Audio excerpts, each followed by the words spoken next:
Hola, ¿qué tal? ¿Cómo están? Mucho gusto. 3 días y 3 noches en el vientre del pez, del monstruo marino. Yo siempre había pensado que el milagro era que Jonás había sobrevivido en el vientre del pez. Sin embargo, vamos a ver que Jesús nos cuenta una historia un poco distinta. El día de hoy vamos a hablar del contexto de la oración de Jonás. Vamos a desmenuzar la oración de Jonás. Nos vamos a dar cuenta de cosas muy, muy interesantes y también vamos a ver qué dice Jesús acerca de lo que le pasó a Jonás. Así que espero que sea de mucha edificación.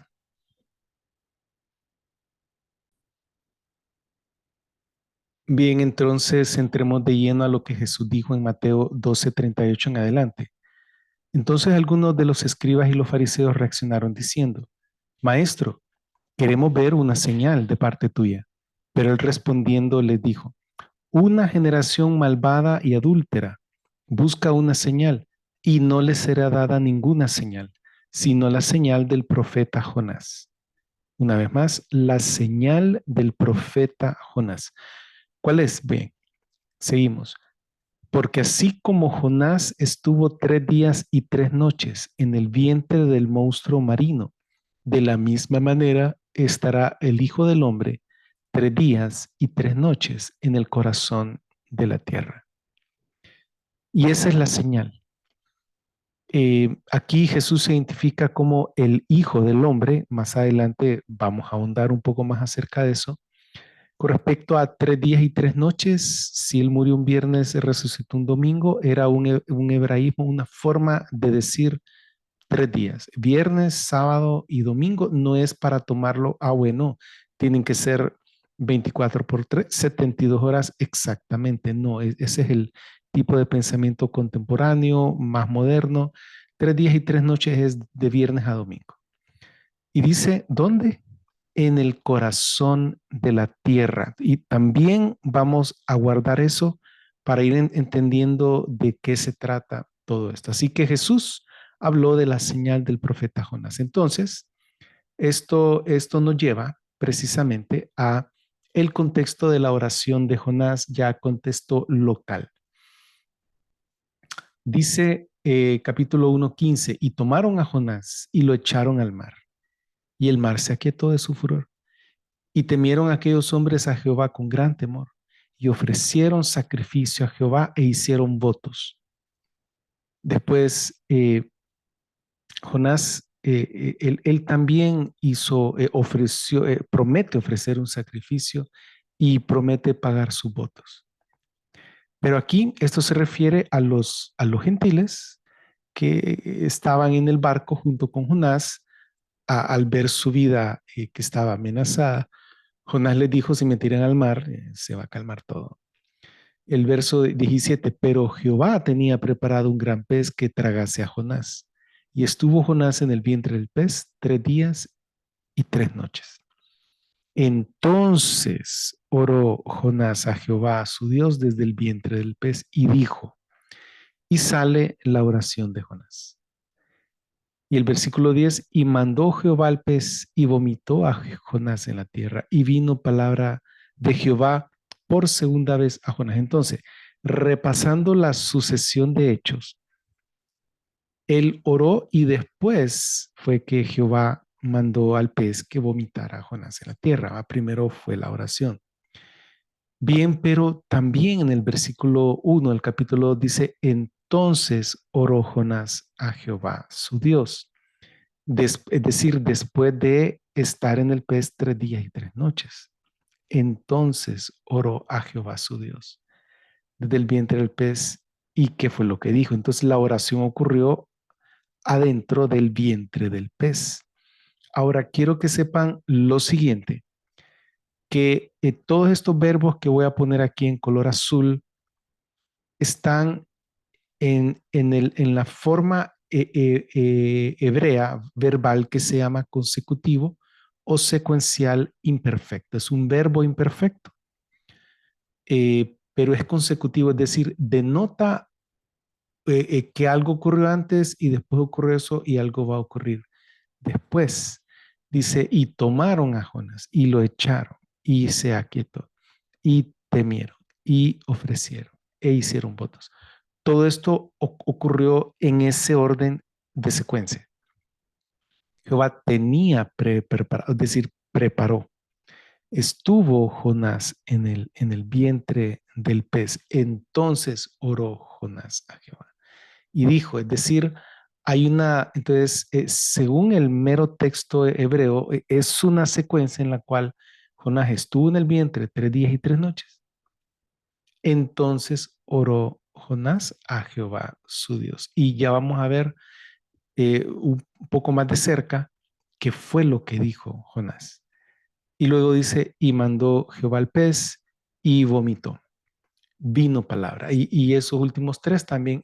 Todo esto es una secuencia. Vamos a ver entonces qué fue lo que dijo Jonás después de 3 días y 3 noches. Y vamos a ver su... Ah, es en esta oración y lo que les quiero transmitir es que Jonás tocó fondo. No, no había manera que Jonás llegara más bajo de lo que llegó Jonás. Sabemos que en los océanos las profundidades son enormes. Eh, y nosotros en nuestra vida podemos llegar a un momento en el que tocamos fondo. Y en ese momento que nos damos cuenta de la maldad externa y de la maldad interna de nuestro corazón y que necesitamos ayuda, podemos clamar a Dios. Y vamos a ver qué fue lo que pasó con Jonás. Dice, invoqué en mi angustia a Jehová y él me oyó.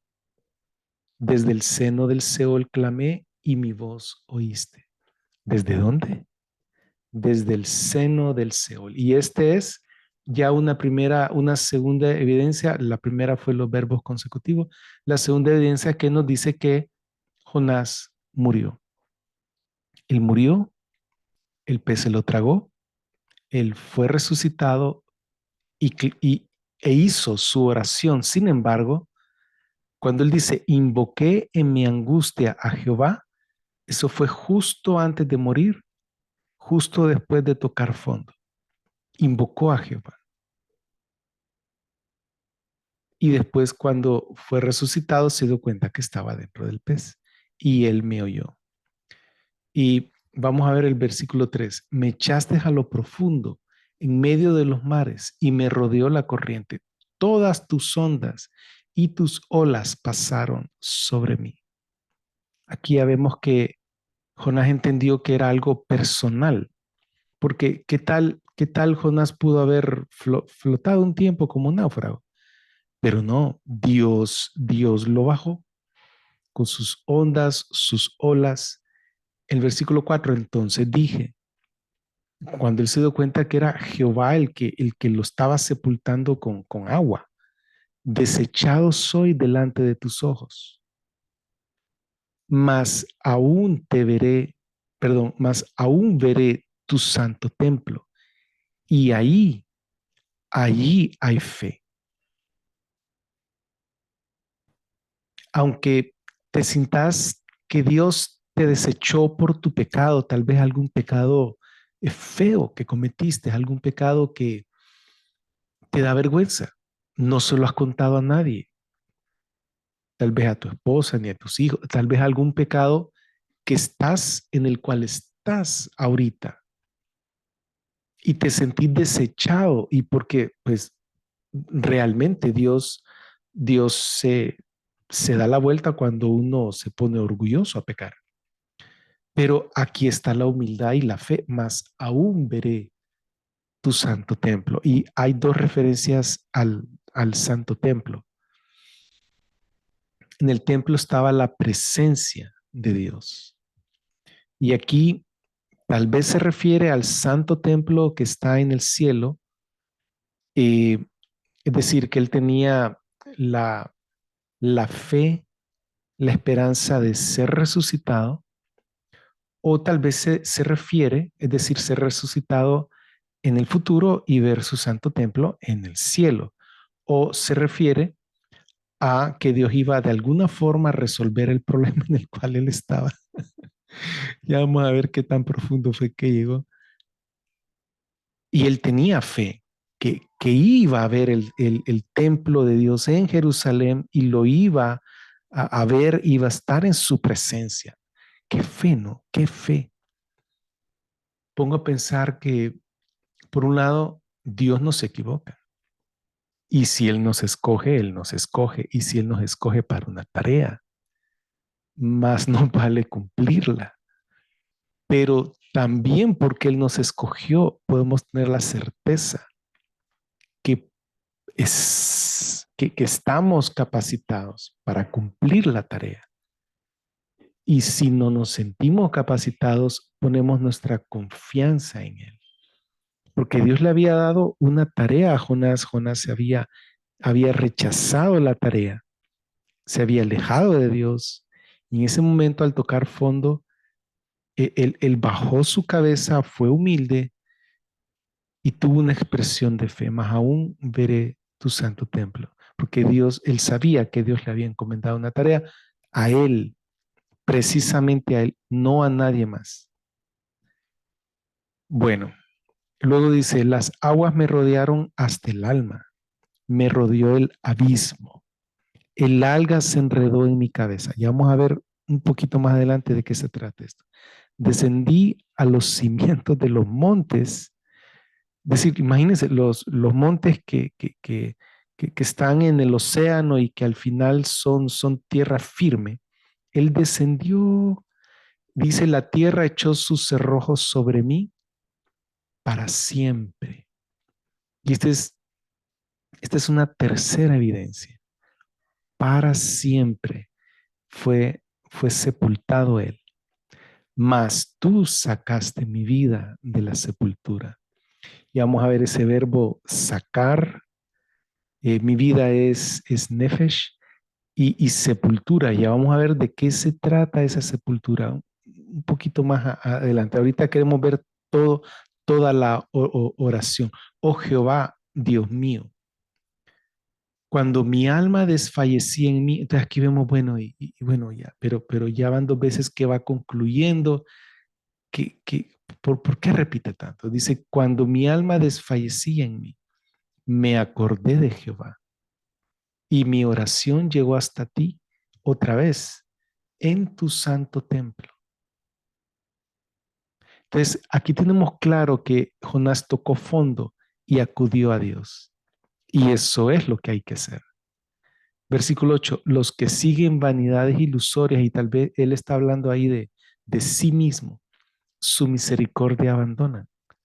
Mas yo con voz de alabanza, y ahí está Jonás adentro del pez, él está confesando esto, está alabando a Dios y dice, mas yo con voz de alabanza te ofreceré sacrificios, pagaré lo que prometí, la salvación es de Jehová.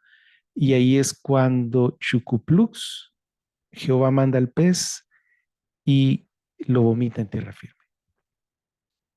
Y esta es la oración de Jonás. Ahora la vamos a ver un poquito más cerca, porque parece ser que repite varias cosas.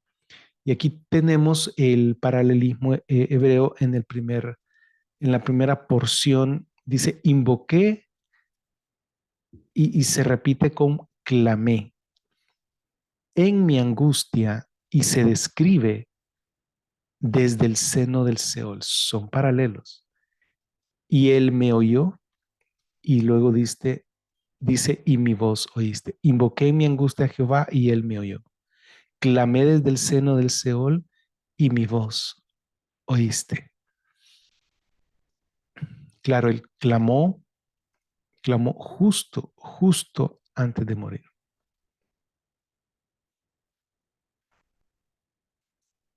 Mi voz oíste. Qué cosa más grande. Luego dice, me echaste a lo profundo en medio de los mares. y me rodeó la corriente. Él se comenzó a ahogar. ¿Cuánto tiempo puede durar uno sin respirar? De 30 segundos a 3 minutos probablemente. El promedio probablemente sea de 30 a 60 segundos. Eh, con entrenamiento alguien puede llegar a 6 minutos. Sí.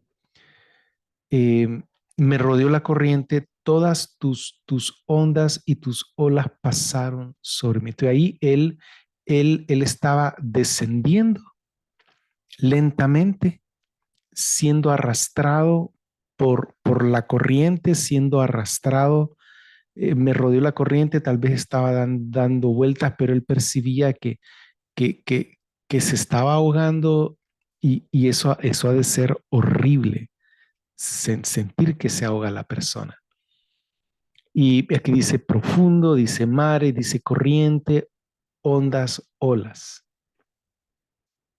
Entonces dije, y aquí es como sabemos que antes de morir, eso fue lo que dijo. Desechado soy delante de tus ojos, mas aún veré tu santo templo.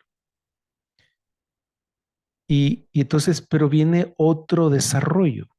Dice, las aguas me rodearon, y no es que ya estaba ahogado, pues dice, las aguas me rodearon hasta el alma, me rodeó el abismo, el alga se enredó en mi cabeza. Y si nos ponemos a pensar que es un poema y que él está diciendo de que él se murió, pienso que eso de que, bueno, las algas están en lo más profundo del océano, ¿verdad? Hay unas algas ahí que crecen en lo más hondo. Y bueno, él estaba dando vueltas porque la corriente lo rodeaba, claro, estaba el alga cerca y se enredó el alga en su cabeza. ¿Cómo iba a ser para nadar hacia arriba? Pero aquí más bien parece que Dios lo estaba preparando para la sepultura. ¿Se recuerdan que Jesús tenía un sudario y, y habían dos grupos de tela cuando Pedro entró? Bueno, entró Juan, pero llegó primero, pero no entró del todo. Llegó Pedro y entró y vio dos grupos de telas, ¿verdad? Vio el sudario y el otro grupo. Entonces, en aquellos tiempos le enrollaban la cabeza al cadáver y del cuello para abajo. Entonces, esto de que el alga se enredó en mi cabeza, eso es la preparación de la sepultura. Luego dice, descendí a los cimientos de los montes. Ahí ya tocó fondo él, ya estaba enrollado en algas.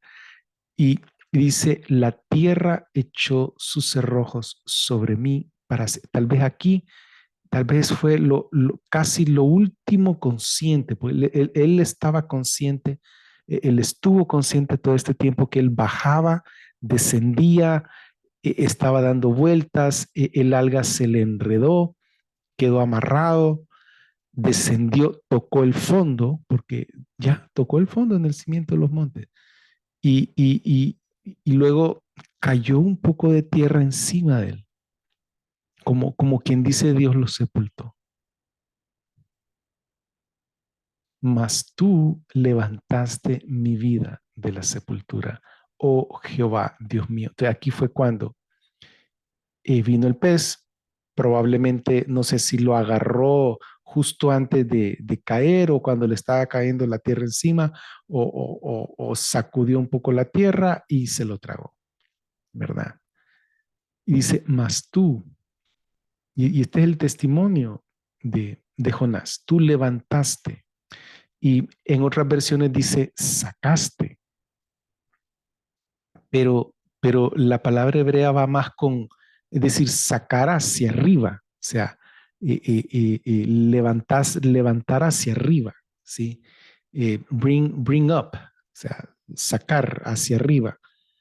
Y este verbo levantar también se usa en el Nuevo Testamento para referirse, eh, cuando Jesús fue resucitado de los muertos. Tú levantaste ¿qué? Mi vida, mi nefesh. ¿De dónde? De la sepultura. Y, y nos vamos a concentrar en ese verbo sepultura. El verbo sepultura es chat, que en el número de Strong es el H7845 y hay tres definiciones: destrucción o corrupción, fosa, foso, hoyo. Y la número tres, tumba, sepulcro, que se refiere al lugar de los muertos, el Seol. Y vamos a ver acá en Salmos 16:10, este verbo Sha'at se utiliza unas 23 veces en el Antiguo Testamento, 7 de esas en Job y 10 de ellas en Salmos. Así que la mayoría de las veces está citada en Job o en los Salmos. Y entonces vamos a tratar de ver el área semántica de esa palabra. Dice Salmos 16:10, porque no dejarás mi alma en el Seol, ni permitirás que tu santo vea corrupción. Y, y para los que han leído el Nuevo Testamento, probablemente recuerden que esto sale en el Nuevo Testamento. Y esto está citado, de hecho está citado por Pedro y por Pablo. Está citado por Pedro en el capítulo 2 de Hechos y por Pablo en el capítulo 13. Y, y es interesante que en ambos discursos son los primeros discursos. El primer discurso de Pedro delante del pueblo, el día de Pentecostés, él cita este pasaje y se lo aplica a Jesucristo.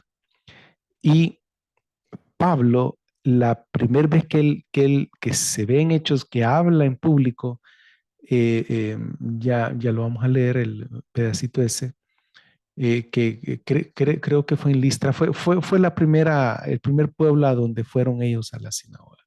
También menciona este pasaje. No permitirás que tu santo vea corrupción. Corre en paralelo a no dejarás mi alma en el Seol. Las dos, es decir, alma Seol y aquí el cuerpo corrupción. No dejarás ni permitirás. Y vamos a ver entonces, perdón, antes de ir, les quiero leer aquí en Hechos capítulo 2, del 25 en adelante, habla Pedro, porque David dice acerca de él: miraba constantemente al Señor delante de mi rostro, porque Él está a mi diestra, no sé, para que no sea sacudido. Por lo cual mi corazón se alegró y mi lengua se regocijó. Además, incluso mi carne reposará en esperanza, porque no abandonarás mi alma en el Hades. Aquí el Nuevo Testamento en griego eh, eh, hace la equivalencia de Seol con Hades. Es decir, no es Seol aquí no significa la tumba, pues, la tumba física, sino el Seol, el lugar de los muertos. Seguimos leyendo capítulo 2 de Hechos. Ni permitirás que tu santo vea corrupción. Me has dado a conocer caminos de vida, me llenarás de gozo en tu presencia. Varones hermanos, permítanme hablarles con libertad acerca del patriarca David, que no solo falleció y fue enterrado, sino que también su sepulcro está entre nosotros hasta este día. Así pues, siendo él un profeta, y aquí llama a David un profeta, y sabiendo que con juramento Dios le había jurado que del fruto de sus lomos, en cuanto a la carne, levantaría al Mesías y que se sentaría en su trono, él, habiéndolo visto de antemano, habló acerca de la resurrección del Mesías, que su alma no fue abandonada en el Hades y su carne, ni su carne vio corrupción. Y vamos a leer la parte a donde Pablo a donde Pablo cita en Hechos 13. Hechos 13, versículo 34. Y que le resucitó de entre los muertos para nunca más volver a la corrupción. Él ha hablado así: les daré las cosas sagradas que están garantizadas a David, en, por lo cual también dice en otro lado: no dejarás que tu santo vea corrupción. Ahora, David, después de haber servido a su propia generación por la voluntad de Dios, durmió y fue sepultado con sus padres y vio corrupción, pero aquel a quien Dios resucitó no vio corrupción.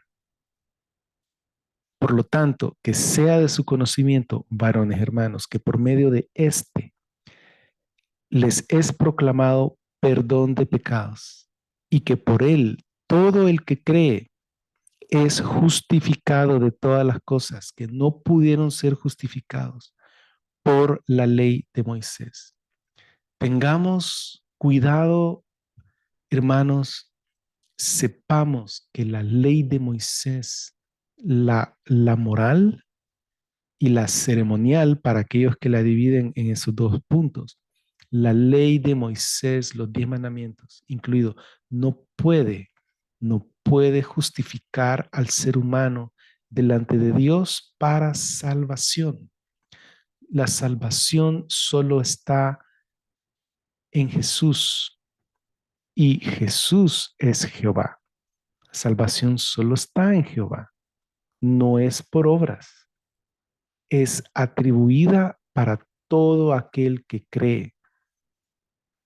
Si bien la fe es un regalo de Dios, el creer sí depende de la voluntad de cada uno. Cuando uno cree, Dios le regala fe y uno se salva.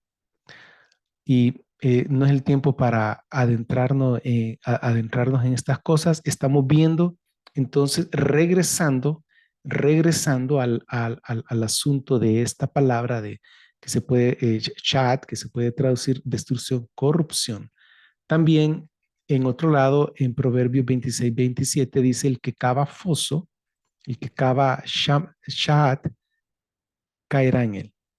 Bueno, puede estar cavando su propia tumba, como dicen, ¿verdad? Y al que revuelve la piedra, sobre él le volverá. Pero aquí más está aplicado a un hoyo, un foso. Y aplicado a la tumba, y su alma se acerca al sepulcro, decía uno de los amigos de Job, y su vida a los que causan la muerte. Su alma se acerca ¿a dónde? Al sepulcro, es decir, a la tumba, al lugar a donde están los muertos. Eh, Y entonces en Jonás, según la Reina Valera Gómez, que está basada en la King James Version, tú levantaste mi vida de la corrupción, oh Jehová, Dios mío. Aquí está bien traducido, corrupción. Mas tú levantaste mi vida de la fosa, dice la NBI, de la fosa. Pero que yo sepa, Jonás estaba en la panza de un pez, no estaba dentro de un hoyo en la tierra. Bueno, tal vez se refiere cuando el pez lo sacó de la fosa y se lo tragó, ¿verdad? Bueno, mas tú levantaste mi vida de la fosa. Y vemos en la Reina Valera del 60 dice: mas tú levantaste mi vida de la sepultura, de la sepultura. Entonces tenemos tres grupos de traductores que saben de hebreo y saben de teología, que los tres grupos lo tradujeron de una forma distinta porque ese es el área semántica de la palabra. Y entonces, definitivamente, lo que les quiero decir es que definitivamente Jonás se murió. O sea, fue sepultado y se murió, pero fue levantado de la sepultura. Dice, siguiendo aquí, Jonás 2:7, cuando mi alma desfallecía en mí, que es cuando está bajando y le cae y es enrollado con el alga y cae en la tierra y le cae la tierra encima. Cuando desfallecía mi alma en mí, me acordé de Jehová Sí, Jonás estaba lejos de Dios, su mente estaba en otro lado. Tírenme y se va a calmar la tormenta. Él no estaba pensando en Dios, él estaba pensando en suicidarse muy probablemente y solucionar el problema, pero Dios no se iba a quedar ahí, él tenía que hacer la voluntad de Dios. Y dice, me acordé de Jehová y mi oración llegó hasta ti en tu santo templo. Ahí sí se refiere al que está arriba en el cielo. Y entonces Jonás nos comparte esto, ¿verdad? Los que siguen vanidades ilusorias. Y esto él lo dijo adentro del pez, ya después de los 3 días que estuvo ahí, habiendo sido resucitado. Los que siguen vanidades ilusorias, su misericordia abandona. Mas yo con voz de alabanza te ofreceré sacrificios. ¿Se recuerdan de lo-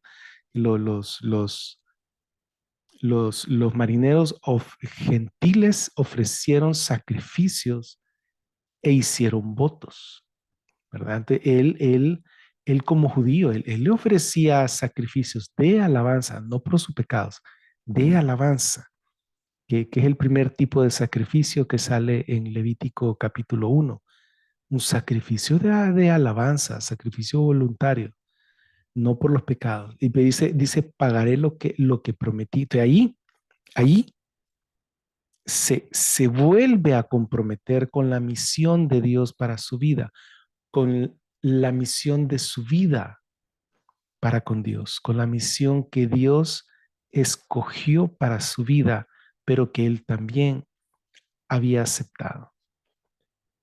Y para finalizar, la oración de Jonás dice, la salvación es de Jehová.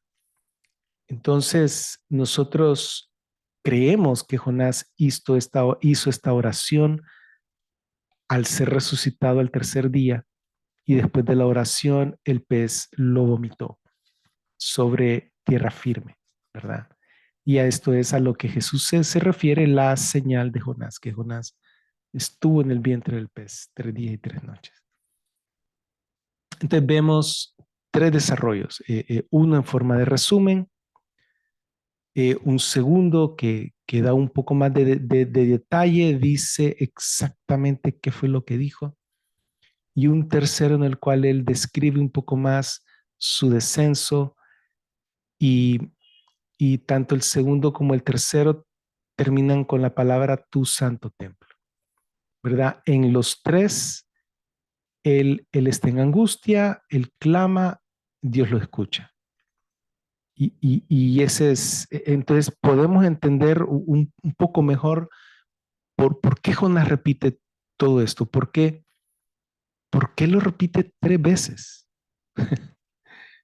No sé, y Dios se manifiesta como un Dios trino en 3 personas y se los dejo ahí para que lo mediten.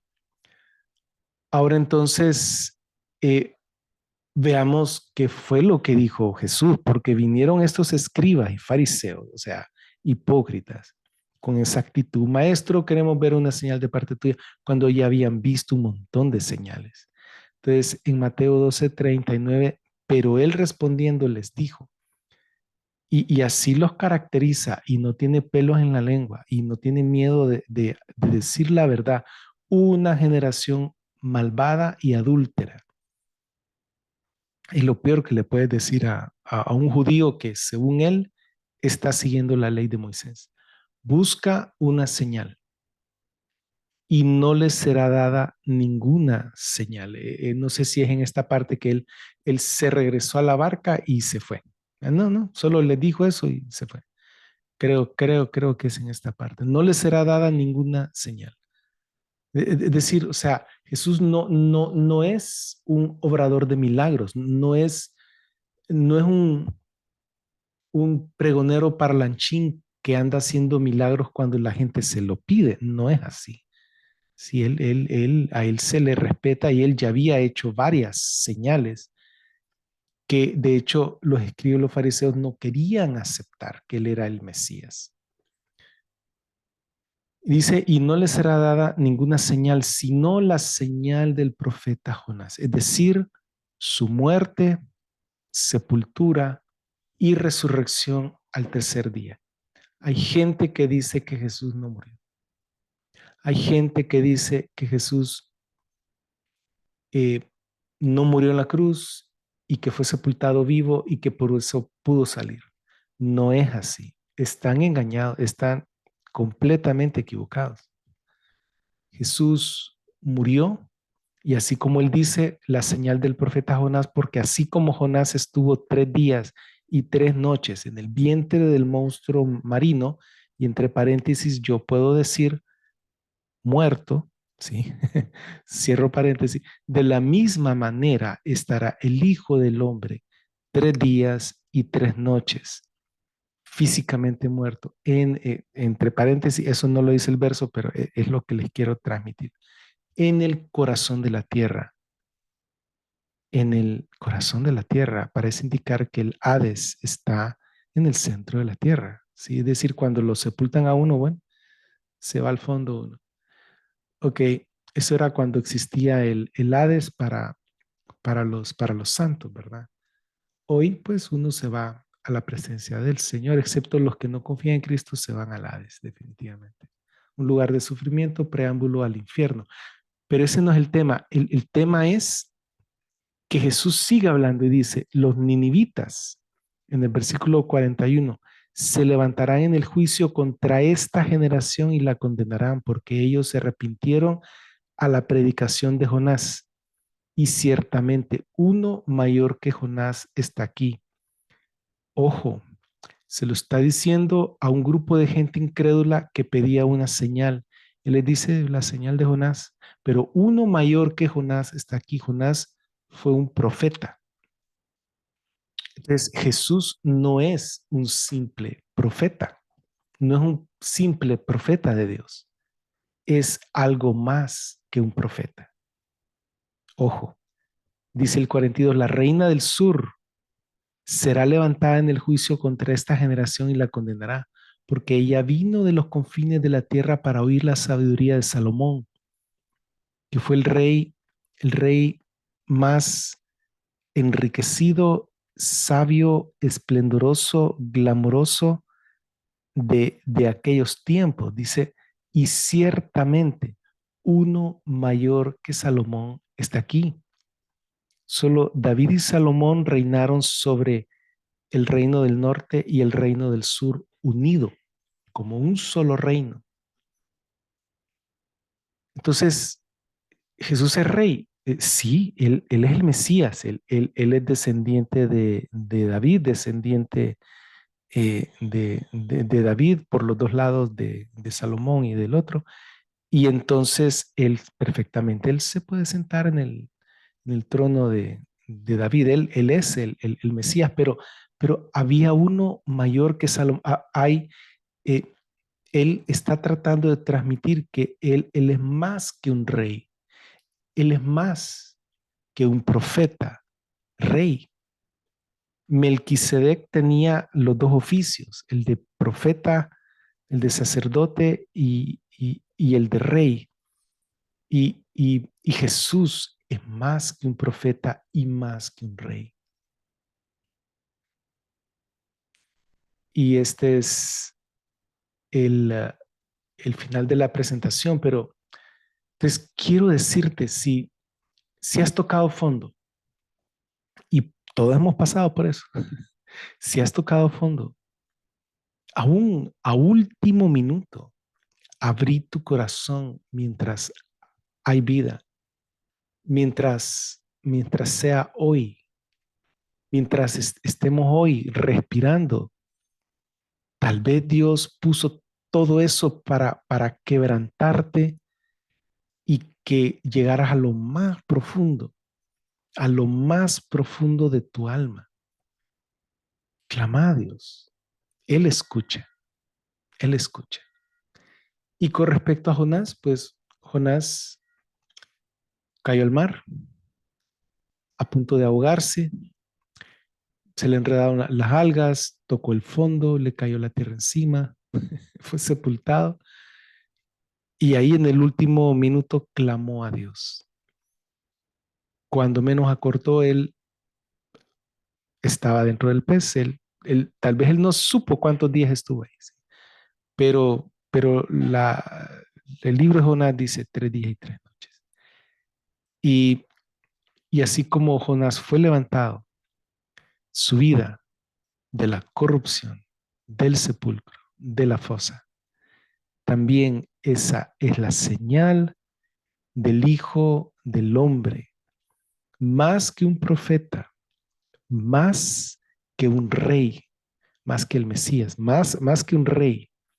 Él es el Hijo del Hombre, la segunda persona de la divinidad, Dios hecho carne, Jehová en cuerpo corporeizado, Jehová hecho carne, Dios hecho carne. Podemos adorarlo, podemos acudir a Él. Y bueno, esto es todo por hoy y que el Señor lo bendiga.